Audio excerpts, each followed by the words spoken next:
Hello and welcome to the Crohn's and Colitis Solution. My name is Dr. Sean Golden, and I'm excited today to talk with you about our last supplement of the Crohn's and Colitis course. After this supplement, we're going to be going into the diet portion of the course. So I hope you're excited. This is concluding this section of the course.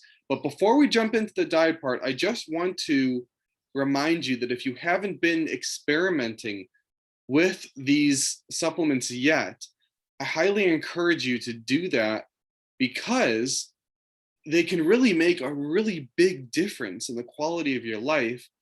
And the diet is very important, obviously, and we're going to get to that. But this is low-hanging fruit, and this can help free you up from having to make as many dietary adjustments or restrictions. So just make sure you're taking this seriously. This is stuff that can honestly change your life. So make sure you're experimenting with these things as we go through. So let's go ahead and jump in. Today, we're going to be talking about grapeseed extract. So let's jump into that. So grapeseed extract is essentially filled with all the good stuff that we are missing in our modern processed diets. Now, what do I mean by the good stuff? Most people know about vitamins and minerals, and those are things that are absolutely required that we have in order to survive.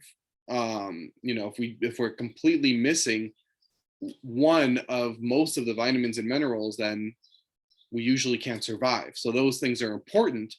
However, when it comes to the nutrients that are in whole foods, vitamins and minerals is not the end of the story.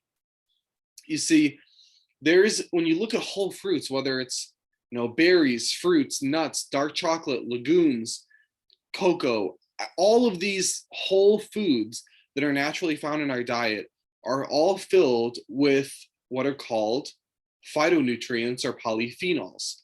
Now, I'm going to use polyphenols as sort of an umbrella term that included in that term are proanthocyanins, catechins, tannins, flavonols, flavonoids, all of those different sorts of molecules that can be grouped under this polyphenol category that act somewhat as nutrients to our body, but aren't technically classified as a vitamin or mineral. However, over the past really 20 years or so, it's become so obviously important how important these guys are in our diet. And so when we think about standard food processing, what we do right now is we'll process a whole food like a whole grain and we'll turn it into white bread. And then the government will fortify or replace certain vitamins that got taken out during that refining process. So most of the B vitamins get put back, for example, and certain other vitamins may get added with different foods. However, there's many things that don't get added back in. And one of those are the polyphenols. So all of these different chemicals and plant nutrients that help protect us from chronic disease and help reduce inflammation and act as antioxidants, those things are not getting put back into the food once it's refined or processed. And so we essentially have this deficiency of polyphenols in our diet that we've never had before in human history. Never before have we eaten such a refined types of foods like we're eating with modern day diets. We always used to have to eat whole foods or minimally processed foods in the past. It's only in very, very recent years in terms of evolution that we've been able to even have the option of consuming foods that have these things taken out.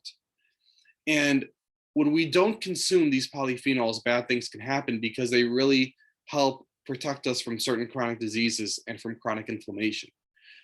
So grapeseed extract is essentially a very concentrated source of these polyphenols and phytonutrients. It kind of has them all packaged up in a very concentrated manner.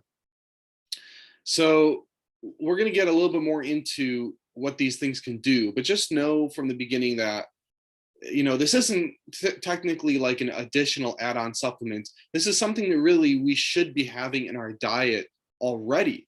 The polyphenols, catechins, flavonoids, all these things should already and should have always have been a large component of our diet. And so if they're not, if we're eating refined foods, we need to kind of put them back in. We need to supplement with them. And that can have some really powerful effects, as we'll get into in a moment. So why grapeseed extract in particular? Well, there's technically two different types of supplements, and they're very similar. One is grapeseed extract, and the other is pine bark extract. They both contain very, very similar molecules inside of them. One just comes from grape seeds, and one comes from the bark of the pine trees. The difference, and the reason why I'm focusing more on grapeseed extract, even though both should work, is that almost all of the rodent studies and animal studies used grapeseed extract. They didn't use pine bark extract for Crohn's and colitis. So that's why I'm going to be focusing on grapeseed extract. And also, when you compare the prices between supplements, grapeseed extract tends to be cheaper. So that's why I'm going to focus on that one today. But if you already have pine bark extract, or if you wanted to get that instead, that should be perfectly fine. Now, there have been many rodent studies, at least 6, that have shown very powerful effects of grapeseed extract on Crohn's and ulcerative colitis models. And importantly, there was also a study where they showed the grapeseed extract helped support piglets with inflammatory bowel disease. And this is important because pigs are used for certain digestion and gastrointestinal type studies because their GI tract is very similar to humans. So the fact that it worked in piglets really gives us a much better evidence that it will work in humans as well. And plus, just the whole concept of how powerfully anti-inflammatory these polyphenols are, and how they're really missing in most of our diets nowadays, it just kind of all ties together that this should be an important part of your supplement regimen. Or if not, then making sure that you get it from your diet, which we're going to get into in a later diet module. So I just want to show you just a quick image from one of the rodent studies. Now, this is a rodent study where they gave the rodents essentially Crohn's disease. The thing that they gave the rats induces a Crohn's-like condition in them. And so when you look at the different groups, you see this SASP group, which is a standard drug that is currently still being given for Crohn's disease, and it can work well sometimes. And then also they gave different doses of grapeseed extract, a low dose, a medium dose, and a high dose. And that's what the L, M, and H stand for right over here. So what they found is if we just look at the damage score, let's look at the macroscopic damage score here, compared to the model group where they were given Crohn's, both the standard drug and the grapeseed extract, and really all of the doses, help reduce that overall damage score, the large damage score in the colon. And grapeseed extract actually worked a little bit better than the standard drug. And just like we've seen over and over again in this course, the higher doses tend to work better. And we're going to get into what type of doses we're talking about here. Now, with the microscopic or the cellular damage score, both the drug group and the high dose grapeseed extract group achieved about the same results. With the adhesion scores, or the number of adhesions or fibrous tissue connecting things that shouldn't be connected, both the drug group and the high dose grapeseed extract group got really, really good results. And the high dose grapeseed extract actually reduced adhesions even a little bit more than the drug group. So really, just 1 out of those 6 studies, I just had a nice chart that I figured I would share with you. But I like you being able to actually see the magnitude or the amount of change that can happen from just a simple supplement. Now, I already talked about how or why grapeseed extract works a little bit, and it's because we're kind of making up for the lack of polyphenols in our diet with white rice, refined breads, potatoes, processed corn, which you'd be surprised at how much a processed corn makes up a standard American diet. But with all of the processed packaged foods, fast foods, refined foods, all of the convenient foods that we're eating nowadays, almost all the time the polyphenols are taken out, unless you really choose for very high quality foods. Um, so we do have to kind of supplement those guys back in, and grapeseed extract is a great way to do that.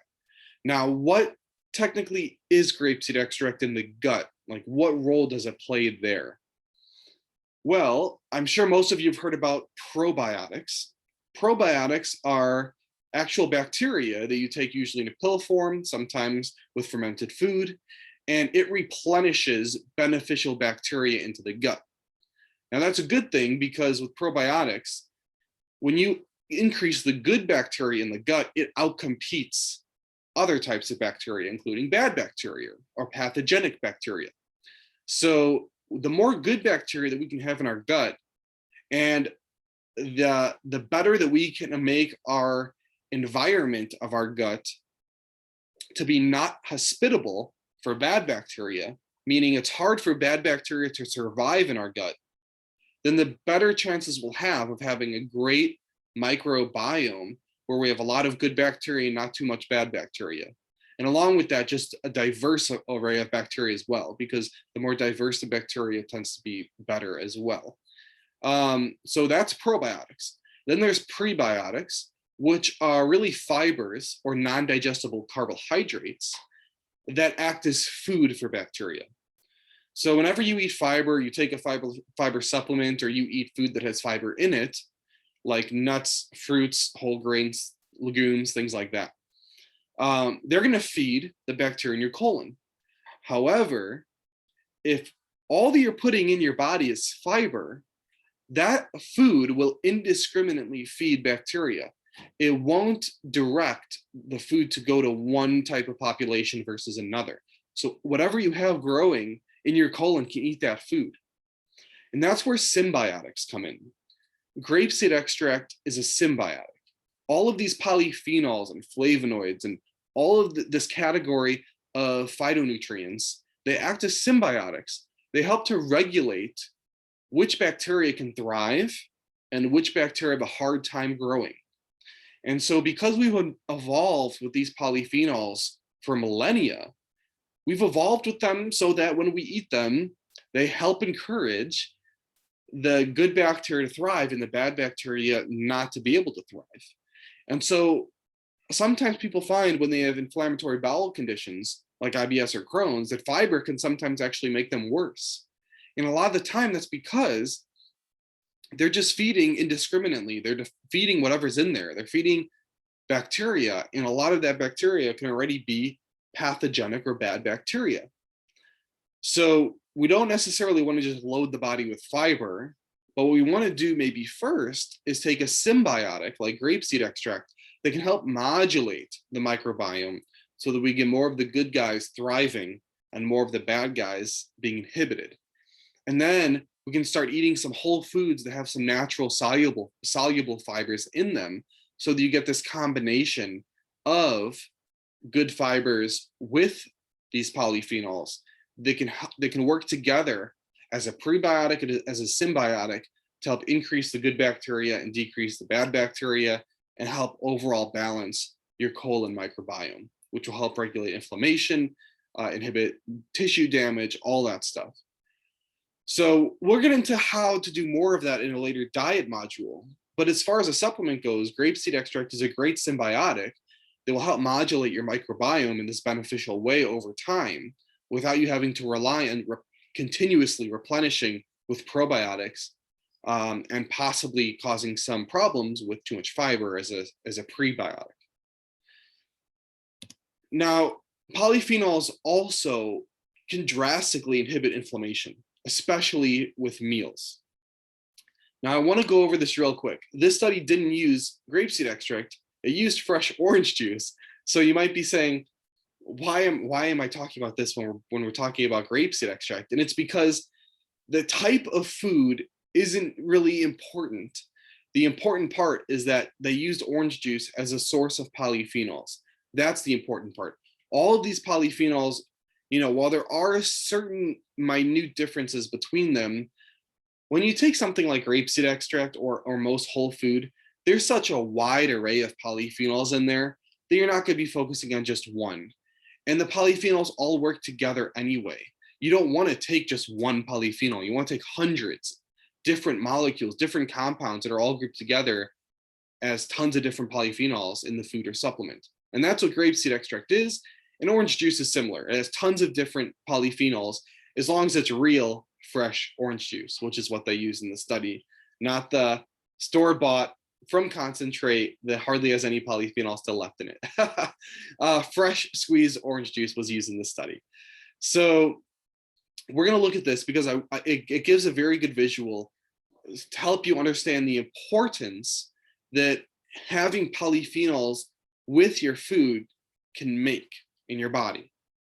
So there was this really eye-opening study that was titled "Orange Juice Neutralizes the Pro-Inflammatory Effect of a High-Fat, High-Carbohydrate Meal and Prevents Endotoxin Increase and Toll-like Receptor Expression." Okay, I know that's a mouthful, but I'll kind of break down and explain what this means. So essentially, there were 3 groups, and different, group of participants in each group. In all 3 groups, all of the participants ate essentially a junk food meal. They ate a high-fat, high-carb meal that was essentially just junk food meal. Think of like burgers and fries, for example. Now, with the meal, they got different drinks, different beverages.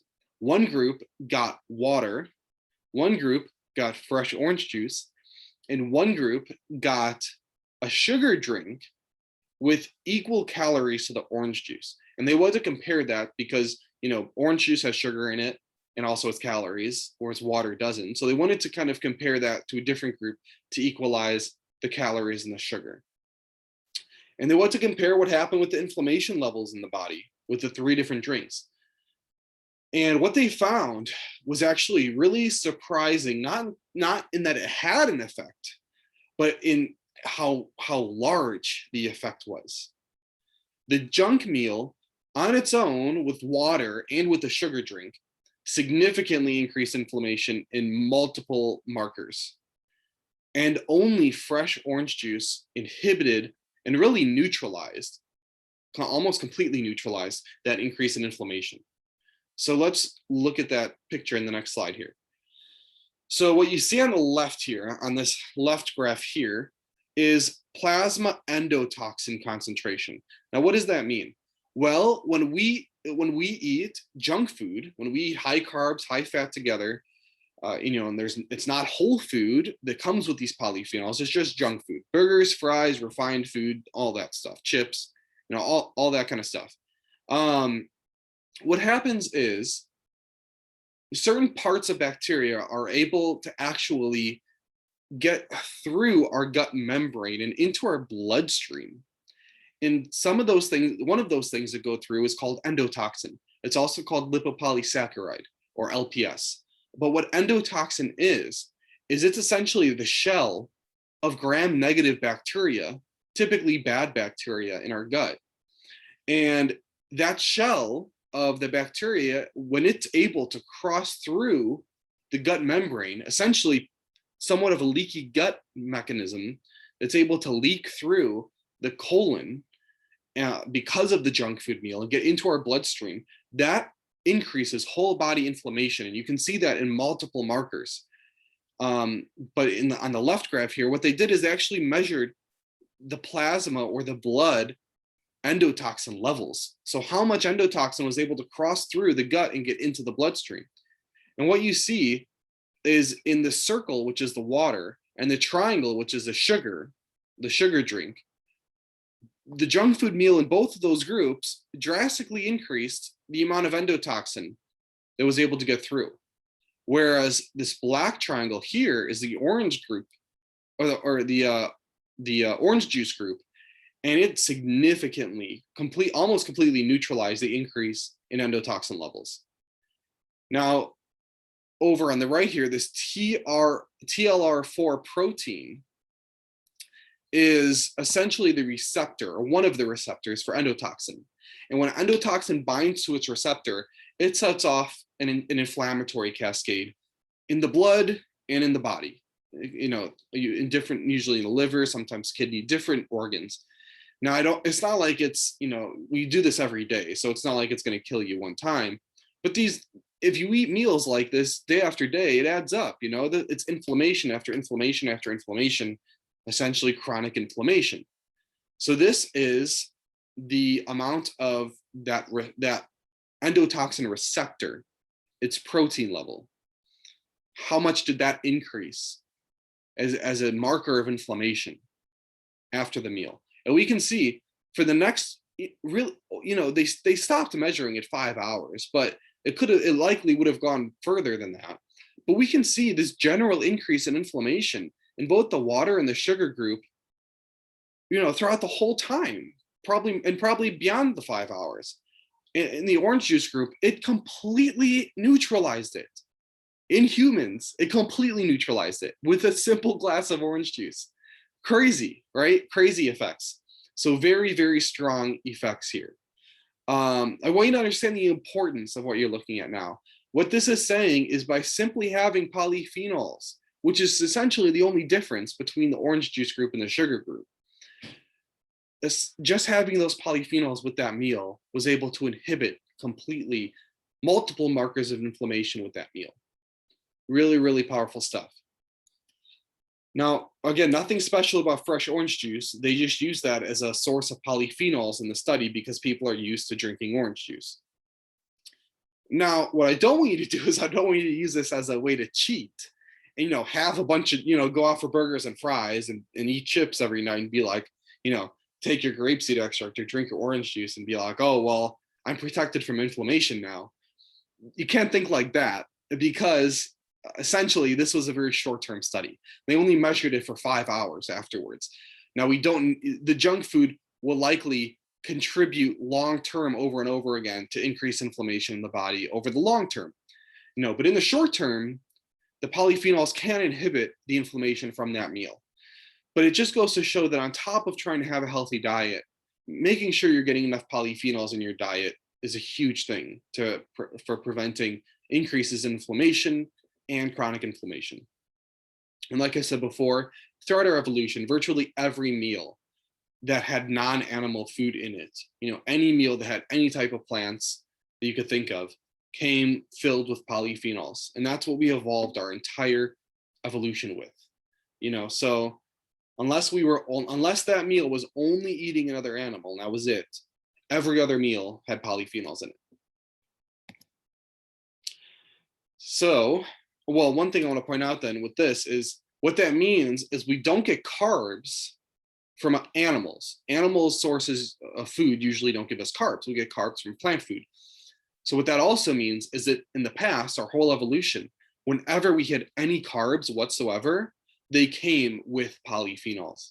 And we now know that polyphenols also improve blood glucose handling, which can improve your blood sugar levels and help protect from diabetes and metabolic syndrome and hypertension, high blood pressure, and a ton of other things. So essentially, throughout all of our evolution, whenever we ate carbs, we got polyphenols with them. Carbs are the things that feed bacteria. So whenever we got anything that fed bacteria, we got polyphenols with them. So I want that to click for you. Okay, so how do we take grapeseed extract?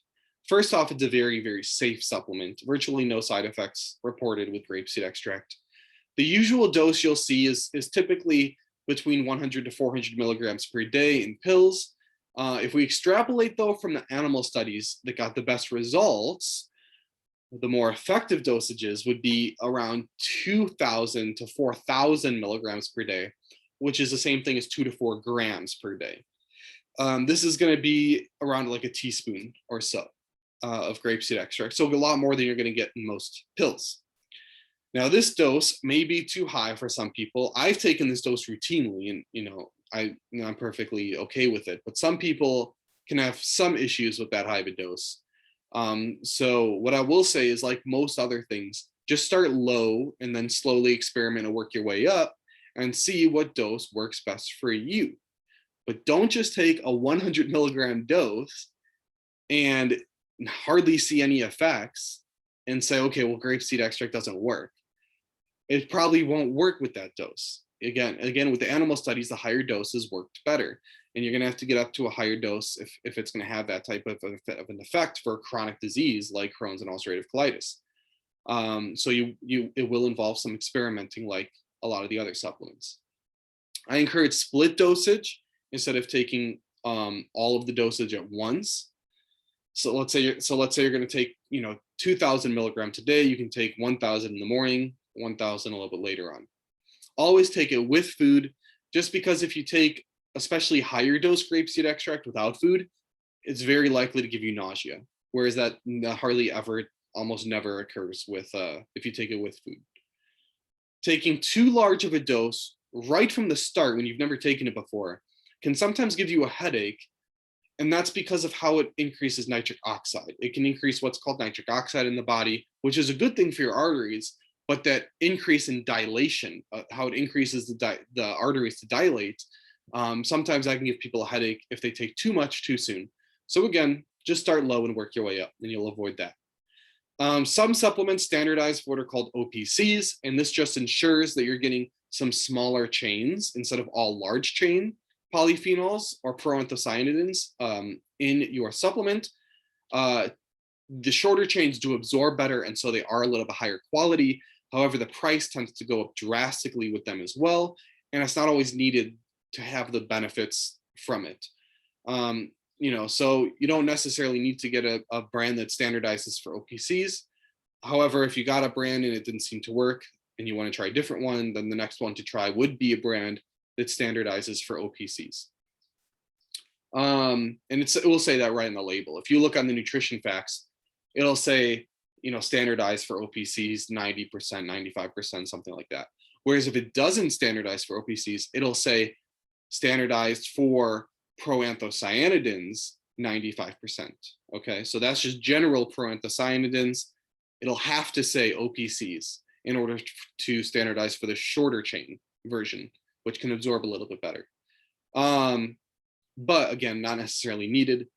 The brand that I currently use is purebulk.com. They third-party test all of their supplements, and you can get you can have them email you the certification that shows you the breakdown of the testing, which is really nice. And I buy it because I buy in bulk, and it's very cheap that way. I buy pure powder, again, very cheap that way. It lasts a long time. And I actually put them in pills myself. What I do is I buy the biggest pills, which are 000 pills. So if you go to Amazon, you type in 000 pills, you'll see a bunch of results pop up. Those are the biggest pills. They fit the most in there. Usually they're not too big so that most people can still swallow them okay, but they are a tad bit bigger than most pills. And all you have to do if you wanted to do this yourself, to save some money, what you do is you fill up a small little container, with a little bit of grapeseed extract in it, and that's where you store it in. And then you just take the pill, you open it, and you simply dip it in the container, and the grapeseed extract will start to get sucked up into the pill, and it'll stay in the pill. You think because of gravity it'll fall back out, but it won't. It'll stay in the pill because it gets smushed in there. And so you just, you do this, pop, pop, pop, close it, and then you can take it. So it's like a 2-second thing. It's super, super simple. There's other things like pill machines and stuff, but that takes more time. If you just do the dipping method, it takes no time. So it's very, very simple. So that's what I personally do, and you could do that as well. That's how you can get to a high dose very inexpensively. However, if most people, I would assume, do not want to go that route, and because of the lack of convenience. So Zazi on Amazon as well makes a great version already in pill form at a great price, and that's the best that I've been able to find on Amazon for a high quality product with still a really good price. So that's my recommendation for the pill form. All right. So this concludes the supplement part of the course. I hope you're excited. I hope you've been testing this out. I hope you've been, starting to implement a few of these suggestions. There's a lot here for you. Don't give up. Don't try just like 1 or 2 supplements, get 20% relief, for example, and give up.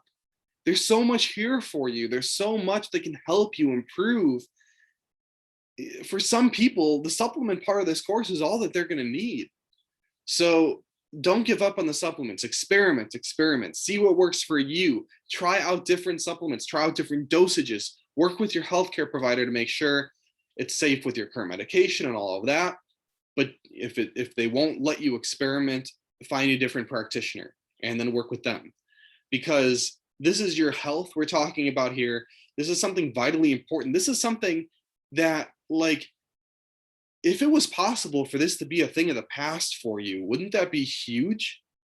So don't give up. Really experiment with these supplements, because they're all so backed by research, especially the really early supplements, the big hitters that we talked about originally. Make sure you're utilizing this information. Don't be one of these people that just learns all of this incredibly useful stuff and then doesn't act on it. Just act on it. Improve your life. Allow your health to get better. When this gets better, it'll overflow into so many other aspects of your life in terms of freedom, vitality, just overall quality of life. So make sure that you're giving these supplements a shot before we move into the diet part. Now, the diet part is very important. For me, I think it's hugely important. But I understand that we shouldn't be limited and restricted. There's obviously idealism, or doing everything ideally, but then there's also living a life. So I'm not a fan of having your diet control your entire life. That's just not, for vast majority of the time, that's not necessary. There are, certain types of diets, for example, that we're going to talk about that are incredibly effective, but some of them are incredibly limiting, and also don't necessarily set you up for long-term success, because once you get off the diet, sometimes you just go right back to baseline. So this stuff is important. I hope you understand the message here with the supplements. Now, our next module that you'll get is the first one on diet. So I hope you're excited for that one. Just like the supplements, we're going to do things in a way that picks off the lowest hanging fruit first, and we're going to explain how different foods can either help you or harm you throughout the process. So we're going to kind of take things step by step originally, or first with the diets, and then we're going to get into like all the different packaged type of diets that you might have heard, like this particular diet for Crohn's. We're going to talk about all those. But first, we're going to just talk about what makes up a good diet for Crohn's and ulcerative colitis. So I hope you're excited. I'm looking forward to seeing you again next time, and I'll talk with you soon. Take care.